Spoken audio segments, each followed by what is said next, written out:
وہ ادھر ہی تھا. ہم سارے ابو کے ارد گرد تھے. تو میرے نا ابو کا ایک بیٹا ہے, اس کا نام ہے ستور. وہ میرے ابو کا بڑا ہی لاڈلا بیٹا ہے. تو وہ پاس ابو کے بیٹھا. ابو کا بس اینڈ تھا ان کا نا, ان کی بس سانسیں اکھڑ رہی تھیں اور وہ بہت پین میں تھے تب نا. تو میرے ابو کے پاس ایک بہو آئی. اس نے پیر دبائے. ایک بہو تھی میرے ابو کی, ایک بہو تھی میرے بھائی کی بیوی تھی. وہ میرے ابو کی بڑی کیئر کرتی تھی. وہ بسترے ان کو نئے نئے بسترے لا, ان کو بچھا کے دے, کبھی ان کے لیے سوپ بنا. حالانکہ میرے ابو کچھ بھی نہیں کھا رہے تھے تب نا, پر پھر بھی وہ کبھی کچھ بنا کے لا, کبھی کچھ بنا کے لا, تاکہ کسی طرح کچھ کھا لیں. پھر نا کچھ اس طرح ہوا کہ میرے ابو کی سانسیں نا اکھڑنے لگ گئیں.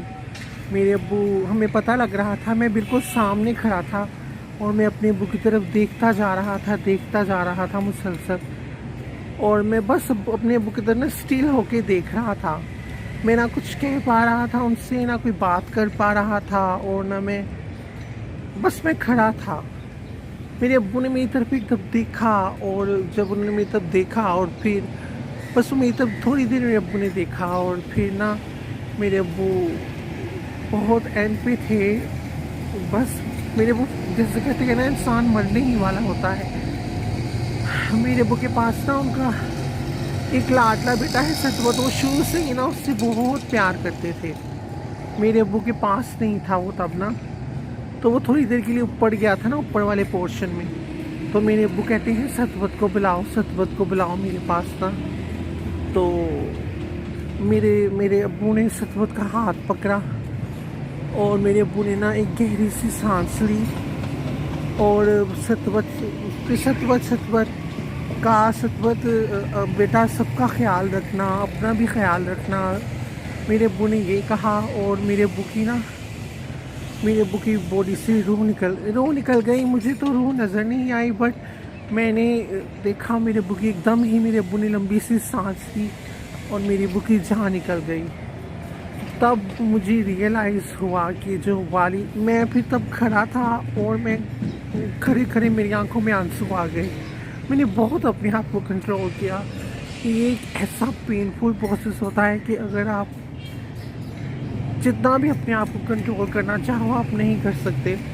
یہ موم ڈیڈ کا ریلیشن بہت اچھا ہوتا ہے. اس سے والدین جیسے بھی ہونا, آپ کو ان کی رسپیکٹ کرنی چاہیے, ان سے زیادہ کلوز ہونے کی کوشش کرنی چاہیے.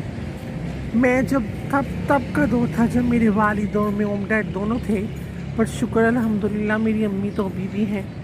بٹ جب میرے ابو تھے تو نا میں لوگ بڑے آتے تھے, مسجد میں اعلان ہوتے تھے کہ اس کے ابو فوت ہو گئے, اس کی امی فوت ہو گئی.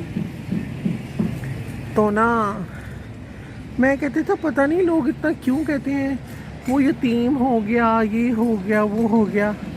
بڑے دکھ کرتے ہیں نا اس بات پہ. یہ یتیم ہو, کوئی بھی ہو, جانا تو ہے, ہر ایک بندے نے اس دنیا سے جانا ہے.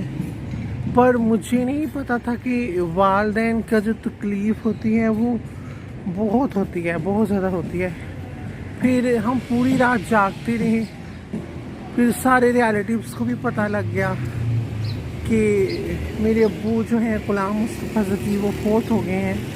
تو پھر وہ آئے اگلے دن, پھر سارے وہ آئے. پھر اگلے دن میرے ابو کو غسل دیا, اور پھر میرے ابو کو غسل دیا, اور میرے ابو کو دفنا دیا گیا. دفنایا اس طرح گیا, میرے ابو نا کہتے تھے کہ میں نے نا ادھر گھر کے پاس ہمارا قبرستان ہے, ادھر نہیں مجھے دفنانا, ہمارا نا گاؤں ہے ایک بامنی والا. میرے ابو کہتے ہیں, میرے ابو نے کہا تھا, ابو نے وصیت کی تھی کہ مجھے نا ادھر دفنانا. تو کہہ رہے تھے ادھر ان کے ابو کی قبر بھی ہے نا, کہہ رہے تھے میرے ابو کی قبر کے ساتھ دفنانا. پھر ہم سب یہاں سے گئے, ہم لوگوں نے بسیں کرائیں, ایک ہم نے اپنے والد کی اس کے لیے کرائی چارپائی، اور اس میں میرے ابو وہ تھے، کیا اسے بولتے ہیں، میرے ابو تھے اور ان کا ایک بیٹا تھا، اور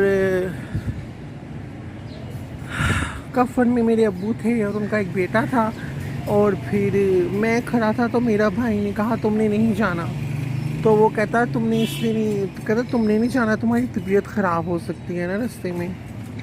تو میرے بھائی نے تو توبہ، اتنا مجھے بھی نہیں اپنی ہوتا نا بیماری کا جتنا اس کو ہوتا ہے، اس نے تو اللہ معاف کرے مجھ پہ ایسی ایسی پابندیاں لگائی ہوئی ہیں، یہاں نہیں جانا، ادھر نہیں جانا، ایسے نہیں جانا، بٹ میں یہ ڈسکس نہیں کرنے کے لیے میں نے بات شروع کی تھی۔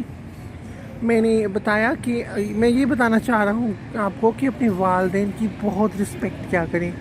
میرے ساتھ جو ہوا، میں ابھی اکثر بیٹھا ہوتا ہوں یا مجھے اپنے ابو یاد آتے ہیں تو میری آنکھوں میں آٹومیٹکلی آنسو آ جاتے ہیں۔ یہ ایک ریلیشن ہی ایسا ہوتا ہے والدین کا کہ آپ جو مرضی کر لو، آپ کو خیال آئے، آپ کو دکھ آئے، آپ کو آنسو آ ہی جاتے ہیں۔ آپ کو جب اپنے والدین یاد آتے ہیں نا تو آنسو آ ہی جاتے ہیں۔ فرینڈس، صحیح بات بتاؤں نا، والدین جتنے آپ کے ساتھ سنسیئر ہوتے ہیں نا، کوئی بھی نہیں ہوتا۔ میں فرینڈس میں آپ کو بات بتاتا ہوں، نہیں اتنا ٹھیک ہے، میں آپ کو پھر بقایا بتاؤں گا میرے ابو نے میرا کہاں کہاں پہ ساتھ دیا، کیسے کیسے میرا ساتھ دیا، اور انہوں نے میری کہاں کہاں ہیلپ کی، تو یہ میں آپ کو اپنی نا اگلی ویڈیو میں بتاؤں گا۔ تو پلیز فرینڈس،